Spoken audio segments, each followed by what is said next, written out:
வார்க் time டாயின் highs. வாழ்க்கைய எல்லோரும் அன்பை தேடிக்கிட்டு இருக்கிறோம். வல்லார் சொன்ன ஜீவாரண்யம் என்பது எல்லா உயிர்களுக்கும் அன்பு காட்டுவதுதான். ஒரு எறும்பு, பறவை, மனிதன் எல்லோருக்கும் உயிர் ஒண்ணுதான். அந்த உயிரை மதிப்பது தாம் மனிதநேயம். வல்லார் சொன்னார், எல்லா உயிர்களிலும் இறைவன் ஒளி இருக்குது. ஒருவருக்கு துன்பம் கொடுத்தா அது இறைவனுக்கே கொடுத்தது போல.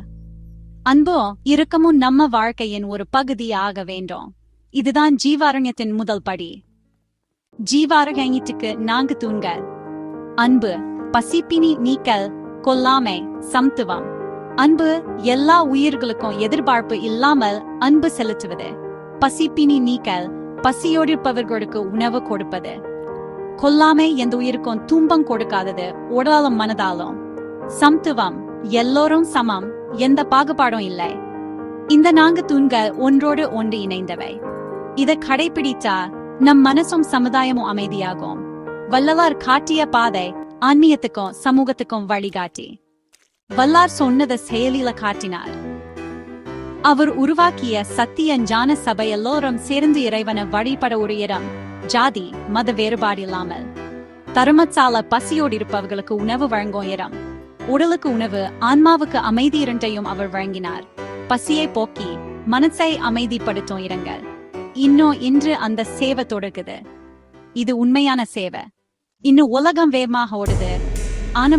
ஆனா அன்போன் இருக்கமும் குறைஞ்சு போடுது. பிரிவினைகள், சண்டைகள் அதிகம். ஜீவகாருண்யம் தான் இதுக்கு தீர்வு. எல்லா உயிர்களையும் நேசிக்க ஆரம்பித்தா சண்டை குறையும். பசி, வறுமை, சுற்றுச்சூழல் பிரச்சனைகளுக்கு இதுவே மருந்து. பகிர்ந்து வாழும் மனப்பான்மை வளர வேண்டும். அன்பும் இரக்கமும் நம்ம வாழ்க்கையை அர்த்தமுள்ளதாக்கும். ஜீவகாருண்யம் முதலில் நமக்கே நன்மை தரும். மனசில் அமைதி, உடலில் ஆரோக்கியம், வாழ்க்கையில தெளிவு கிடைக்கும். ஒருவருக்கு உதவி செய்தால் அந்த சந்தோஷம் வாழ்க்கையை மாற்றும். எல்லோரும் இதை பின்பற்றினா சமுதாயம் பூந்தோட்டம் போல அமையும். இயற்கையும் பாதுகாக்கப்படும்.